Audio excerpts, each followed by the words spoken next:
Hi friends, welcome back to Velsaran. எல்லோரும் எப்படி இருக்கீங்க? எல்லோரும் சூப்பராக ஹாப்பியாக இருக்கீங்க நம்புகிறேன். நானும் ரொம்ப ரொம்ப ஹாப்பியாக இருக்கேன். எங்கள் வீடு கட்டியே 3 வருஷத்துக்கு மேலே ஆகுது. நாங்கள் ஷோகேஸ் வைக்க முடியல. அந்த டைமில் பட்ஜெட் கொஞ்சம் இடித்ததுனால இப்போ ஷோகேஸ் வைக்கிறதா இருந்தால், க்ளோசிங் டைப்பில் வைக்கிறதா இருந்தால் 50,000 கேட்காங்க. அந்தளவுக்கு பண்ண முடியாதுங்கிறதுனால நான் ஓப்பன் ஷெல்ஃபாகவே வச்சு விட்டுருங்க, அதுனா கொஞ்சம் அமௌண்ட்டு கம்மியாக இருக்கும் அப்படிங்கிறனால நாங்கள் கணக்கு போட்டு பார்த்ததில் இந்த கிளாஸஸும் அந்த கிளிப்பு எல்லாமே சேர்த்து எங்களுக்கு ஒரு 6,200 ருபீஸ் வந்தது. அப்புறம் சர்வீஸ் சார்ஜ் தனியாக கொடுத்தோம். மொத்தம் 8,000 கிட்ட வந்தது. ஓகே, நம்ம பட்ஜெட்டுக்கு இது ஓகே. ஏன்னா எனக்கு பிஃபோர் மேரேஜ்லேயே நான் எங்கள் அம்மா வீட்டில் மாடியில் தான் ஷோகேஸ் இருக்கும்.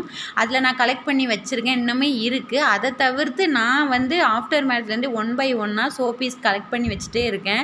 நாங்கள் இருந்தது இதுக்கு முன்னாடி கோட்ரஸுங்கனால ஒவ்வொரு வீடு மாறும்போது அதை தூக்கிட்டே அலைய முடியாது, செல்ஃபில் வச்சாலும் உடஞ்சிரும்னு சொல்லிட்டு நான் அம்மா வீட்டில் தான் வச்சுருந்தேன். அப்புறம் இங்கே நாங்கள் பண்ணலையா ஷோகேஸு, சரி இப்படியே விட்டால் நம்ம ஷோபீஸு என் பையன் பெரியப்பையன் ஒரு தடவை கிண்டல் பண்ணான், நம்ம வீட்டில் ஷோபீஸஸ் அதிகமாக இருக்குது, ஷோகேஸ் தான் இல்லை அப்படின்னா, சரி வச்சுருவோம் அப்படின்னு சொல்லிட்டு தான் நாங்கள் இது வச்சோம்.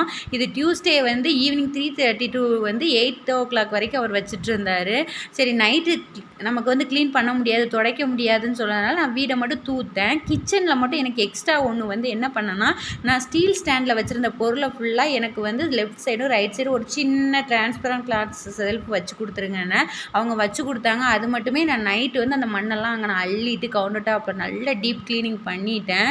ஏன்னா நெக்ஸ்ட்டு டுமாரோ ஸ்கூல் இருக்கிறனால பசங்களுக்கு லஞ்ச் ரெடி பண்ணணும், அப்போ நமக்கு மண்ணாக இருந்தால் கஷ்டம்னு சொல்லிட்டு கிச்சன் மட்டும் நைட்டு டீப் க்ளீன் பண்ணிவிட்டு பொருளெல்லாம் அடுக்கி வச்சிட்டேன். நீங்களே பாருங்கள், அவ்வளோ சூப்பராக இருக்குது, எனக்கு ஈஸியாகவும் இருக்குது. இந்த கிளாஸ் 10 kg வெயிட்டு தாங்குமா, நான் 5 kgக்குள்ளே தான் வெயிட் வச்சுருக்கேன்.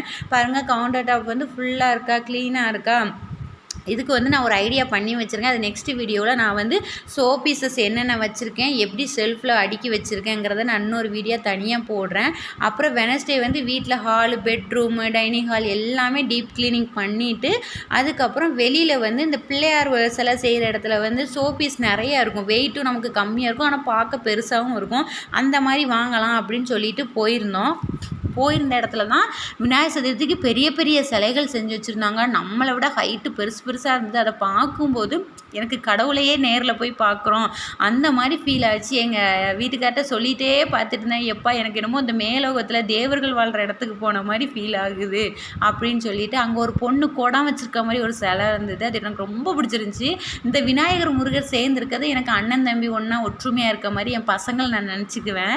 எங்கள் வீட்டில் ஆல்ரெடி ஃபோட்டோ ஃப்ரேம் இருக்குது. அந்த மாதிரி இந்த மயிலுமே எனக்கு ரொம்ப பிடிச்சிருந்துச்சி. இது கரெக்டாக எங்களோட டிவி ஹாலில் அந்த ஷெல்ஃபில் வைக்கிறதுக்கு கரெக்டாக இருக்கும் அப்படின்ட்டு பார்த்துட்டு இருந்தேன். அப்போ அவங்க அந்த கடைக்காரங்க சொன்னாங்க, ஏக்கா இது பழசு, ஓல்டு பீஸு, இது ரீபெயிண்ட் அடிக்கணும், அதனால் நீங்கள் 12ஆம் தேதி வாங்க, உங்களுக்கு ரீபெயிண்ட் அடித்து வைக்கிறேன் அப்படின்னு சொன்னாங்க. சரி இருந்தாலும் ஓரளவுக்கு சும்மா பார்த்துட்டு போகணும். அங்கே ஒரு க்ரீன் கலர் ஒரு மரம் மாதிரி இருக்கா, அதுக்கு கீழே புத்தர் இருக்காரா, அதில் பெருசு ஒன்று இருக்குது, சிறுசு ஒன்று இருக்குது. அந்த சின்னது கரெக்டாக எங்கள் வீட்டுக்கு அமைப்பாக இருக்கும், அதனால் நம்ம இன்னொரு நாள் வாங்கிக்கலாம், பார்த்து வச்சுட்டு போகணுன்னு பார்த்தேன். நிறைய இருந்தது ஷோபீஸ், எனக்கு ரொம்ப பிடிச்சிருந்துச்சி. அப்புறம் இது ஷெட்டுக்குள்ளே தனியாக விநாயகர் சிலையாக அடுக்கி வச்சுருந்தாங்க. அதுக்குள்ளே எனக்கு நடந்து போகும்போது அந்த தேவர்கள் உலகத்தில் போய் நம்ம ஒவ்வொரு சாமியவாக கடந்து போகிற மாதிரி இருந்தது. அந்த பெரிய விநாயகர் கையை நீட்டிகிட்டு இருக்கார் பாருங்க, அவர் கையெல்லாம் பிடிச்சி நான் பேசிகிட்டு இருந்தேன். எனக்கு அப்புறம் என்ன மறந்தே நான் அதை அப்படி சுற்றி பார்த்து வீடியோ எடுத்துகிட்டு இருந்தேன். அப்புறம் தான் அந்த கடைக்காரனை, நீங்கள் வேணால் ஃபோட்டோ எடுத்துக்கோங்கக்கா அப்படின்னாங்க. சரின்ட்டு ஒரு ஃபோட்டோ எடுத்துருப்பேன், அதையும் இதில் ஆட் பண்ணியிருக்கேன் பாருங்கள். இந்த வீடியோ உங்களுக்கு ரொம்ப பிடிச்சிருக்கும்னு நினைக்கிறேன். லைக் பண்ணுங்கள், ஷேர் பண்ணுங்கள், சப்ஸ்கிரைப் பண்ணுங்கள்.